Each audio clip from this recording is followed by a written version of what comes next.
Mathilde Panot a annoncé qu'elle avait déposé un recours devant la Cour européenne des droits de l'homme. Elle conteste plusieurs sanctions infligées à son groupe par la présidente de l'Assemblée nationale, Yaël Braun-Pivet, et par le bureau de l'Assemblée. Alors ces sanctions, il y en a de trois types. Celle contre des députés insoumis qui avaient brandi une pancarte, alors que quelques jours plus tard, tous les députés de la NUPES avaient fait la même chose sans eux avoir de sanctions. Celle contre le député Thomas Porte, sanctionné pour un tweet, donc une action commise en dehors de l'hémicycle. Et puis celle contre les députés ayant tweeté des informations d'une commission mixte paritaire. Un recours donc devant la Cour européenne des droits de l'homme. La présidente de l'Assemblée nationale avait donné des statistiques ce week-end. Effectivement, 90% des sanctions concernent le groupe des Insoumis.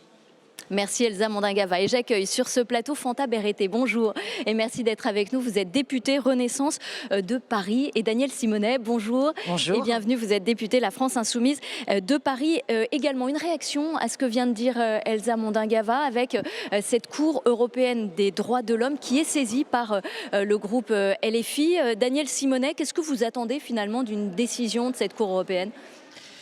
Écoutez, vous savez, on a eu le sentiment qu'il y avait un acharnement contre les parlementaires France Insoumise et qu'il y avait deux poids, vraiment une différence de traitement. Par exemple, je vous donne un exemple. Lorsque nous avons brandi des pancartes dans l'hémicycle, nous avons été sanctionnés par Yaël Braun-Pivet. Quand c'est d'autres groupes qui brandissaient des pancartes, ils ne l'étaient pas. Donc il y a un vrai problème. Il y a deux poids, deux mesures dans l'hémicycle de l'Assemblée nationale. Il y a deux poids, deux mesures. Et il y a vraiment un mépris de la démocratie. Voilà, il faut respecter le travail des parlementaires. Mais c'est vrai que la Macronie a un vrai problème. C'est-à-dire quoi? Vous mettez en doute la présidente de l'Assemblée nationale?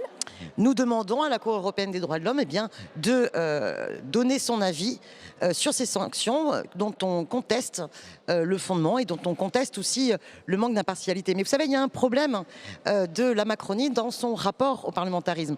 On voit vraiment que tout ce quinquennat, Emmanuel Macron essaye d'user, d'abuser encore plus que dans le précédent, les rouages anticonstitutionnels de la Ve République. Et on voit bien qu'il fonctionne comme un monarque et que la Première ministre est là toute bonne à utiliser le 49.3 quand la démocratie du Parlement ne leur plaît pas. Et cette dérive autoritaire nous préoccupe beaucoup. C'est pour ça donc que vous avez nous continuons à défendre la Ve République. La Cour européenne des droits de l'homme. Fanta Berreté, vous entendez cet acharnement contre LFI, c'est ce que dit Daniel Simonet. Alors, juste une statistique, c'est vrai qu'il n'y a jamais eu autant de sanctions sous la Ve République que depuis cette législature. Écoutez, c'est le ressenti de mes collègues. Moi, ce que je retiens, c'est qu'il y a un avis qui a été rendu et que pour la peine, il va dans le sens des décisions qui avaient été prises. Maintenant, nous sommes en démocratie et ils ont tout à fait le droit, l'opportunité d'aller saisir les instances européennes. Moi, ce que je retiens, c'est que malgré toute cette ambiance, nous sommes en capacité, quand nous le voulons véritablement, de travailler ensemble. Je ne vais pas revenir sur les chiffres concernant la première année de mandature où de nombreux textes ont été examinés, ont été signés. Et moi, c'est ce que je regarde parce qu'en fait, c'est ce qui intéresse véritablement les Français.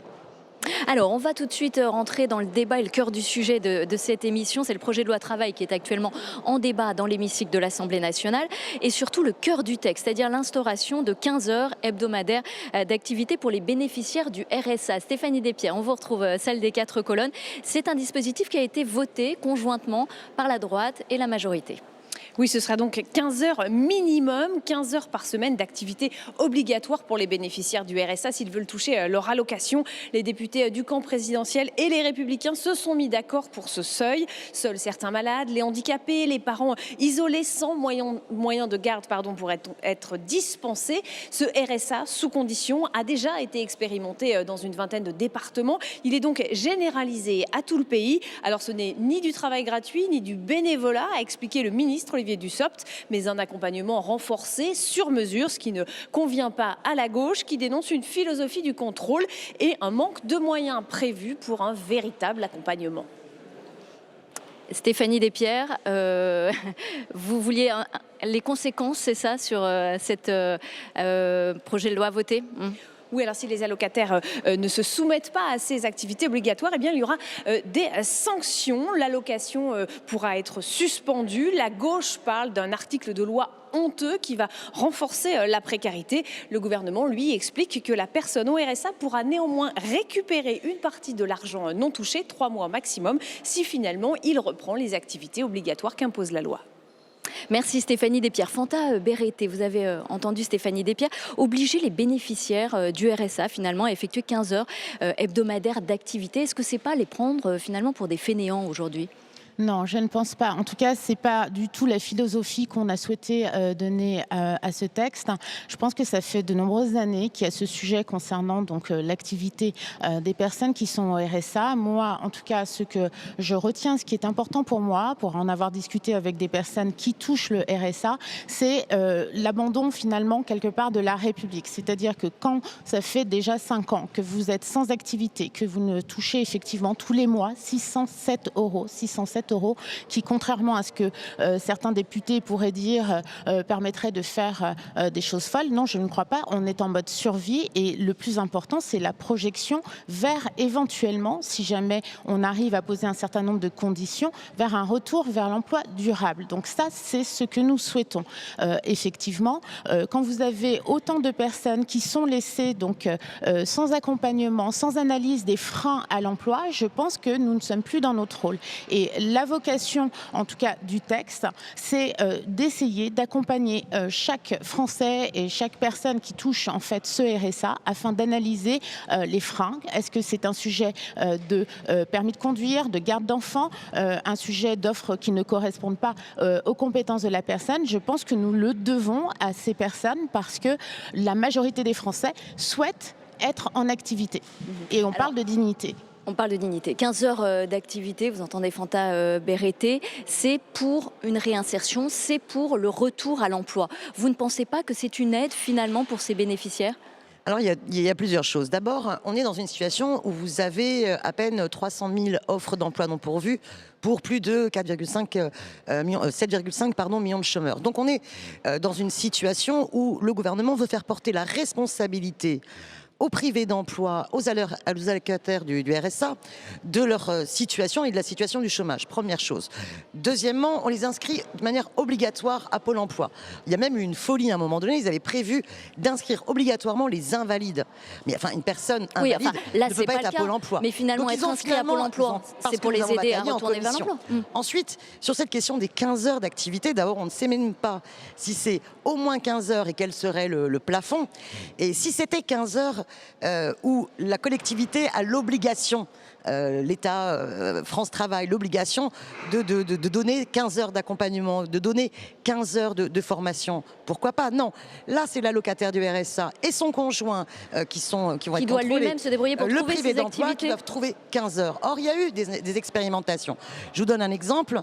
Sur La Réunion, eh bien, on s'est retrouvé avec des allocataires du RSA qui étaient en train de s'occuper du rayonnage avant les soldes d'un magasin. Donc, c'est du travail gratuit. Donc, c'est du travail caché finalement. C'est ça que vous dans dénoncez. la Creuse, vous aviez sur 83 nouveaux entrants allocataires du RSA dans leur dispositif expérimental, ils ont trouvé des activités à raison de 15 heures que pour un. Et c'était 15 heures à la banque alimentaire.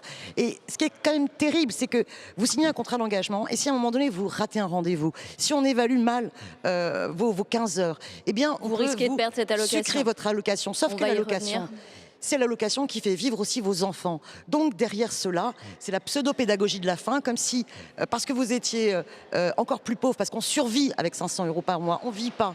Si on vous retire, qu'est-ce que vous faites avec vos enfants? Alors, on va retrouver à présent Philippe Juvin, qui est auteur de cet amendement voté aussi par la majorité, qui instaure 15 heures d'activité maximum pour les bénéficiaires du RSA. Oui, Philippe Juvin, pourquoi pour vous il était essentiel d'avoir ces 15 heures gravées dans le marbre dans la loi? Parce que notre système social aujourd'hui, il désincite au travail.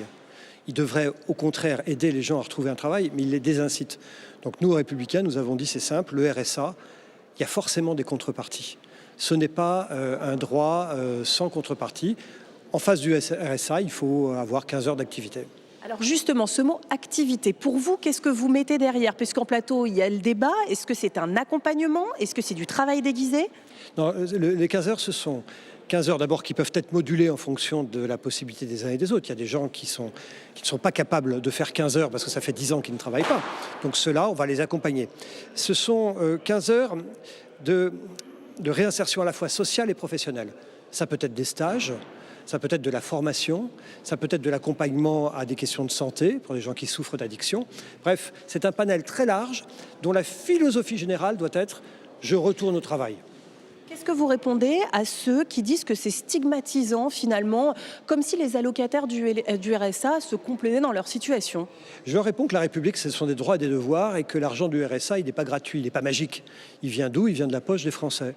Donc quand on est au RSA, on a une obligation d'insertion, et ce sont les 15 heures, et 2, j'estime que la société a le droit de contrôler si vous faites bien ce travail d'insertion. Et donc ce n'est pas du travail dissimulé, du travail sous-payé, c'est simplement une volonté de la société de dire on ne laisse personne sur le côté, toute personne qui est loin de l'emploi, on doit le ramener vers l'emploi et c'est l'objet de ces 15 heures. Des droits et des devoirs. Merci beaucoup Philippe Juvin, c'est vous qui avez signé l'amendement et donc l'accord entre le gouvernement et les Républicains qui voteront le texte. Daniel Simonet, c'est des droits et des devoirs. On n'est pas bénéficiaire du RSA sans contrepartie. Qu'est-ce que vous répondez à ça? C'est ce que dit Philippe Juvin. Quels sont les devoirs de l'État? Je veux dire, on a quand même un bilan de la politique gouvernementale d'Emmanuel Droits et Macron devoirs. qui a augmenté de 300 000 personnes, les personnes en situation de pauvreté. On est dans une situation où bon nombre des Françaises et des Françaises renoncent à un repas sur 2. Enfin, je veux dire, on a une misère qui explose. Et là, on parle de droits et de devoirs, alors que le gouvernement manque à tous ses devoirs de préserver les emplois supprimés. Regardez, il y a le premier plan social à Onclusive dû à l'intelligence artificielle. Le gouvernement est totalement silencieux. Il a laissé détruire plein d'emplois dans le secteur industriel par les délocalisations.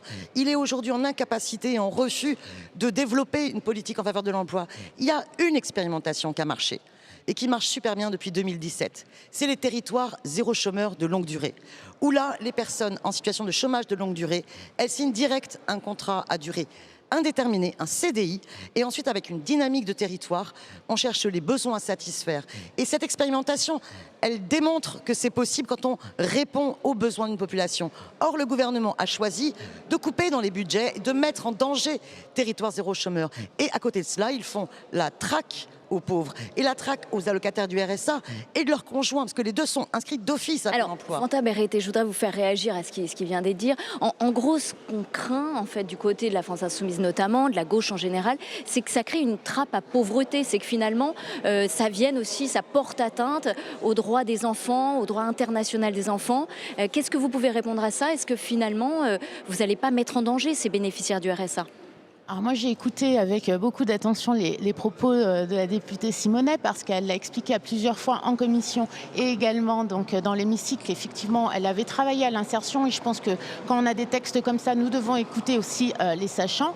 Concernant la traite à pauvreté, moi je suis pas en phase. Je suis pas en phase parce que moi ce qui m'inquiète le plus, pour avoir d'ailleurs été élevé par des parents qui étaient au RSA, c'est le fait d'être abandonné. Je ne dis pas que l'ensemble des bénéficiaires du RSA demain trouveront le chemin du retour vers l'emploi. Ce que je dis, c'est qu'il est temps pour nous de véritablement arrêter avec ils touchent de l'argent, ils touchent 607 €, ils vont en vacances, ils ne font rien alors que moi je travaille et que je suis au SMIC. Je pense qu'il faut véritablement que la France puisse suivre dossier après dossier ce qui freine les gens et s'ils ont des problématiques particulières, c'est là que la puissance publique doit mettre les moyens. Mais est-ce que vous allez les aider justement à trouver ces 15 heures d'activité ou est-ce qu'ils sont laissés comme ça seuls à devoir chercher? Tant qu'on n'a pas mis en place le système, nous avons des expérimentations et là-dessus on est sur le test and learn. Effectivement, il y a 2 exemples qui sont revenus très régulièrement dans l'hémicycle, ce sont ceux de la Creuse, l'exemple de la Creuse et celui de la Réunion. Donc moi c'est les 2 que j'entends depuis 15 jours entre le travail en commission et le travail dans l'hémicycle et nous avons plus d'une dizaine de territoires qui sont sous cette expérimentation. Donc j'ai envie de vous dire des exemples négatifs, attendre leur évaluation. des exemples des exemples donc, qui sont certainement positifs, nous en avons également de notre côté. Je ne pense pas que l'analyse des différents éléments va faire tomber les gens dans la pauvreté. Bien au contraire, ça va être l'opportunité pour les territoires de travailler véritablement avec les différents acteurs pour trouver des solutions. Il y a des gens qui ne peuvent pas aller travailler aujourd'hui parce qu'effectivement, ils n'ont pas accès à un logement social près de leur travail. Donc, il faut pouvoir les identifier et tenter de proposer des solutions. Ce qu'il faut préciser, Daniel Simonet, c'est que cet amendement qui a été voté, il exclut les personnes en situation de handicap, il exclut les personnes qui ont du mal à faire garder leurs enfants. Donc il y a quand même des exceptions. Ça vous rassure pas? Non, franchement, parce que c'est vraiment pas clair. Vous savez, il y a 93% des bénéficiaires du RSA majoré sont des femmes et la moitié d'entre elles sont des mères isolées avec enfants. Et aujourd'hui, dans la rédaction, c'est pas totalement évident qu'elles seront exemptées ces 15 heures. Et moi, je vais vous dire une chose. Le problème, c'est qu'on a une réforme Pôle emploi France Travail où il n'y a pas de moyens mis pour véritablement renforcer tout ce qui va être accompagnement. On a un service public de Pôle emploi qui est très malmené depuis des années. Donc il va s'appeler France Travail avec cette loi. Il y a une très grande souffrance des agents de Pôle emploi parce qu'ils savent pertinemment qu'ils sont en sous-effectif. Vous avez plein de privés d'emploi qui peuvent très bien n'être vus par personne, avoir aucun contact humain pendant plus d'1 an. Aujourd'hui, vous avez ce qu'on appelle des portefeuilles, c'est-à-dire le nombre de personnes que suit un agent de Pôle emploi. Ça peut varier de 500-600 en moyenne jusqu'à 1200 dans les territoires outre-marins. Alors que par exemple en Allemagne, c'est un agent pour 40 privés d'emploi, vous voyez.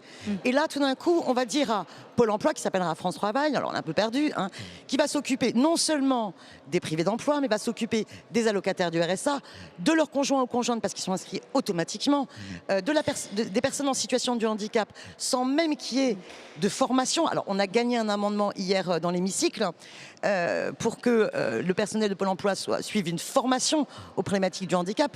Mais comme il n'y a pas de moyens, c'est-à-dire qu'ils ont refusé de faire une loi cadre et de mettre les moyens adéquats pour créer les emplois, financer les formations, on sent qu'on va vers un grand n'importe quoi. Pour autant, ce projet de loi... C'est une violence sociale, ce projet de loi, extrêmement problématique qui ne créera aucun emploi. Il vise à mener le gouvernement vers le plein emploi, Pipo, 5% en 2027. C'est pas possible avec ce projet de loi? C'est vraiment pas comme ça, parce qu'en fait, on va quoi? On va obliger les privés d'emploi, les allocataires du RSA, à accepter n'importe quel boulot pourri, c'est ça? C'est-à-dire qu'on va démultiplier les dérogations pour aller toujours vers plus de précarité. On est déjà un pays record au niveau de la précarité de l'emploi. C'est-à-dire on commence à avoir vraiment des jobs sous-payés avec des très courts délais. Et on sait que se développent par ailleurs des contrats courts, des temps partiels. Des contrats courts, mais aussi les faux emplois salariés, vous savez, de l'ubérisation en auto-entrepreneur. Alors là, on a gagné une bataille, c'est d'exiger que Pôle emploi, France Travail, contrôle les annonces, parce que les enquêtes, notamment menées par la CGT, montrent qu'une annonce sur 2 sur le site du Pôle emploi est frauduleuse et est illégale, avec par exemple beaucoup d'annonces en job auto-entrepreneur. Donc attention, le plein emploi, c'est pas le mal emploi. Une précarisation et avec ce projet de loi. Fanta Berrettez, est-ce que les moyens sont suffisants? Est-ce qu'ils sont mis à la disposition justement de ces bénéficiaires du RSA pour les aider à un véritable retour à l'emploi? Le ministre s'est exprimé, donc effectivement, on a parlé de ces 300 emplois complémentaires là, sur la première année d'exécution, plus un budget qui ira jusqu'à 1 milliard d'euros donc, à l'aune de 2027. Moi, je pense que ce que je regarde, c'est la trajectoire, c'est-à-dire que nous ne pouvons pas... Nous ne pouvons, c'est rien. Madame Simonet, nous ne pouvons pas rester sur des constats. Moi, je fais partie de cette génération où j'ai grandi, j'ai 48 ans, avec le chômage. Lors de la dernière campagne présidentielle, nous avons suivi tous les débats, nous nous sommes chamaillés sur plein de sujets, mais certainement pas sur le taux de chômage, parce que nous attestions tous qu'il y avait eu de la création d'emplois, aujourd'hui 2 millions d'emplois. Il n'a jamais été aussi bas, 7,1% en France. Plus de CDI, ce sont les chiffres de l'INSEE, plus de CDI et moins de temps partiel. Donc je pense qu'à partir de là, il faut se dire que nous avons mis en place un certain nombre de mesures qui portent le fruit, tout comme un certain nombre de mes collègues. Je ne suis pas pour que les gens aient un emploi qu'ils détestent, qu'ils aient la boule au ventre le dimanche soir pour aller travailler, mais je veux en tout cas que chaque personne qui a cette volonté d'aller travailler, de gagner sa vie, de ne pas vivre en fait des allocations, parce que c'est vraiment pour certains un vrai problème de vivre des allocations, et en face de lui un certain nombre de personnes qui vont l'aider à se redessiner un avenir professionnel. Et c'est ça la dignité. On a besoin de parents qui puissent être fiers de rentrer le soir et de raconter leur journée de travail à leurs enfants et de ne pas leur expliquer qu'on vit en France des allocations. Juste une remarque politique, cet accord, vous l'avez signé avec les Républicains. Est-ce que c'est vraiment des convictions que vous avez ou est-ce que c'est pour vous assurer le vote de ce projet de loi dans l'hémicycle ? On est là pour faire de la politique, donc de toute manière, vous le savez, depuis le début de cette mandature, nous travaillons avec les personnes, en tout cas qui sont dans l'arc républicain, qui ont des propositions à faire et qui peuvent nous convenir. Aujourd'hui, moi je crois aussi à la montée en charge. Madame Simonet, je la rejoins, c'est-à-dire que de toute manière, ce n'est pas à partir de la promulgation de la loi qu'on aura 15 heures d'activité à proposer à tout le monde. Je pense que ça va arriver petit à petit. Il y a des gens qui ont très peu de besoins. Il y a simplement un frein et notre rôle, c'est de trouver une solution pour faire en sorte que ces gens puissent dignement gagner leur vie. Allez, on va passer à une autre actualité à présent et on va parler du torchon qui brûle entre les Insoumis et les communistes à la NUP. C'est le bruit de couloir.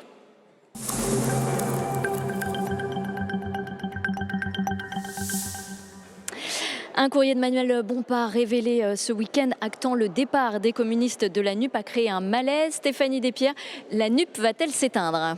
Les communistes font-ils encore partie de la NUP? Oui, répondent Pierre Dharréville et Sébastien Jumel, les deux porte-parole du groupe à l'Assemblée, à qui on a posé la question ce matin en conférence de presse. Et pourtant, la guerre continue entre leur patron Fabien Roussel et Jean-Luc Mélenchon. Les critiques répétées à l'égard du leader insoumis provoquent les foudres de ses lieutenants à l'Assemblée. Par exemple, ce tweet de la députée Danielle Obono à propos de Fabien Roussel. Il raconte n'importe quoi et il le sait. Faire du bruit avec sa bouche, saturer l'espace médiatique jusqu'en 2027 et permettre à Le Pen d'être au second tour. Voilà à quoi est rendu le Parti communiste français. Quelle déchéance, écrit l'Insoumise. Alors ce climat désole les députés communistes très gênés. C'est complètement mortifère, dit l'un. Il n'y en a pas un pour rattraper l'autre, soupire un autre. La faute à qui ? Eh bien à tout le monde, explique un parlementaire communiste proche des Insoumis. En réunion de groupe ce matin, les communistes ont réaffirmé leur volonté de travailler ensemble au sein de la NUP avec les Insoumis. Les 4 alliés de gauche ont aussi tenu leur réunion hebdomadaire, comme d'habitude, avec des députés de chaque parti. On essaye de se concentrer sur les sujets purement législatifs, explique un socialiste dans un sourire. Ensemble, par exemple, ils préparent un contre-budget. Et là encore, on veut croire que les murs épais du Palais Bourbon protègent le travail parlementaire des invectives entre partis. Danielle Simonet, est-ce que c'est le début de la fin de la NUP ? Alors écoutez, moi je suis très attachée à la NUPES parce que on a soulevé un espoir extrêmement fort en 2022 quand on a réussi à faire cette unité qui n'est pas simplement un accord électoral, qui est une unité sur la base programmatique d'un programme ambitieux, d'un programme de rupture. Mais on peut pas nier les désaccords aujourd'hui entre le Parti communiste, les Insoumis. Il y a un enjeu qui est extrêmement important.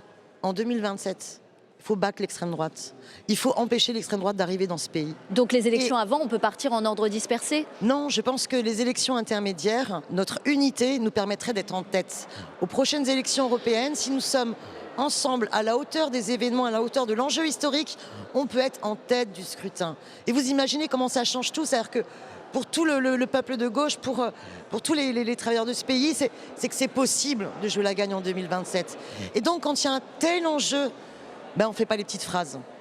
Mais c'est quoi aujourd'hui ? Vous dites ces petites phrases, c'est un désaccord de personnes entre Jean-Luc Mélenchon et Fabien Roussel, ça va pas au-delà ? Je regrette les différentes sorties de M. Fabien Roussel où il annonce vouloir aller en solo aux élections intermédiaires parce que ça c'est très mauvais pour l'unité de la NUPES. Si on en est là aujourd'hui. Je désapprouve par ailleurs d'autres tweets qui ont plus joué un rôle de Danielle Obono, par exemple. Historique. Oui, moi je me retrouve pas forcément dans le tweet de Danielle Obono, je me retrouve pas dans celui de Sophia Chikirou de la semaine dernière. Qui a Je pense que nous devons préserver la NUPES. Doriot. Et ici, à l'Assemblée nationale, on est bien placé pour le savoir. quand on mène la bataille contre les textes de loi, excusez-moi, mais que nous trouvons très dangereux, gravissimes pour notre pays, imposés par la Macronie, on se retrouve tous ensemble. Et pourtant, sur les retraites, vous vous êtes divisés sur le retrait des amendements. Écoutez, on avait peut-être un désaccord tactique, voilà, mais n'empêche qu'on était d'accord sur le fond. Et la bataille, on l'a menée ensemble avec fierté. Et contre France Travail, cette traque au RSA, on est pareil ensemble. Donc, il faut à tout prix, voilà, préserver la NUPES et la démarche programmatique qui la porte. Vous croyez toujours à un accord pour les européennes? Alors, évidemment que c'est compliqué pour les européennes. Pourquoi? Parce que d'ores et déjà, depuis le début, Europe Écologie Les Verts, et nous le regrettons, a décidé de la jouer solo et de se présenter seul aux élections. Je pense que ça n'est pas responsable. Je pense que c'est ensemble, unis, que nous pouvons battre l'extrême droite et tourner la page de la Macronie. Mais encore une fois, l'unité, c'est une bataille dans le temps long. Donc moi, je n'insulte pas l'avenir et on doit tous et tous prendre nos responsabilités parce que c'est l'histoire qui est devant nous, qui nous le demande. Fanta Berete, est-ce que les divisions de la NUP font les affaires de la Macronie? Moi, je n'irai pas jusque-là à titre personnel. Donc, dans chaque famille politique, il y a des choses à régler. C'est pas évident pour eux. À d'autres moments, ça l'a été moins pour nous. Maintenant, effectivement, ça fait du bruit. Et ce que je regrette, c'est que ça fasse du bruit alors que nous sommes en train d'examiner des textes qui sont importants et qu'au-delà de la question du RSA, il y a aussi la question du travail des femmes, en fait, finalement, qui revient après les questions autour de la retraite. Il y a celui des personnes handicapées et j'aimerais que le temps médiatique soit plutôt consacré à des débats de fond sur ces questions existentielles pour un certain nombre de Français.